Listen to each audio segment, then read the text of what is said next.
میرے اہل سنت کی بارگاہ میں عرض ہے، پچھلے دنوں احمد پور شرقیہ میں ایک سانحہ ہوا جس کے باعث کئی لوگوں کا انتقال ہوا۔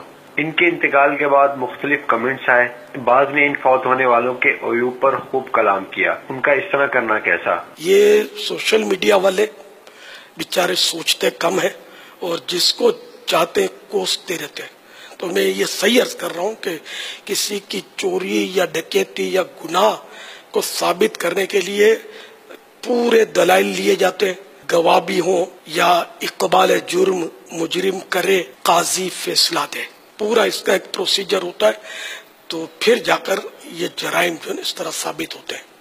ہم اپنی اٹکل سے کسی کو گناہ گار، چور، ڈاکو یہ کہیں گے نا تو یہ پھر ہم پر وہ تہمت کا مطلب گناہ آ سکتا ہے۔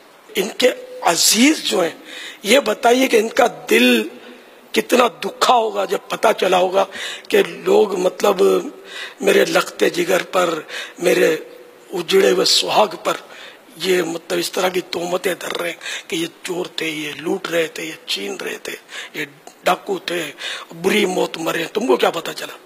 بری، تم اپنی خیر مناؤ، اپنے برے خاتمے سے بچنے کی دعا کرو میرے بھائی۔ دو فرامین مصطفیٰ صلی اللہ تعالی علیہ وآلہ وسلم، اپنے مردوں کو برا نہ کہو کیونکہ وہ اپنے آگے بھیجے ہوئے اعمال کو پہنچ چکے ہیں۔ نمبر 2، اپنے مردوں کی خوبیاں بیان کرو اور ان کی برائیوں سے باز رہو۔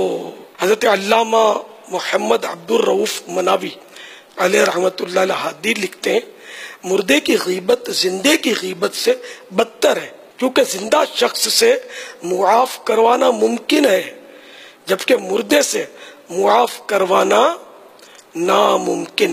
تو اس لیے پہلے تولو بعد میں بولو، اس سے کوئی بھی حادثات ہوں اس میں ایک دم سے آپ مہربانی کر کے اس کو ایشو نہ بنایا کریں۔ چینلز والے بھی جو مسلمان ہیں، عاشقان رسول ہیں، وہ بھی میری بات پر ٹھنڈے دل سے غور کریں۔ میں آپ کی دشمنی نہیں، میں آپ کی دوستی کا ثبوت دے رہا ہوں کہ دوست وہی ہوتا ہے جو ہمیں ہمارے عیوب پر مطلع کرے۔ آپ اللہ سے ڈریے، ایسا ہرگز کبھی بھی نہ کریں، ایسے ایشوؤں کو لیں ہی نہیں کہ جس میں مطلب خطرات ہوں۔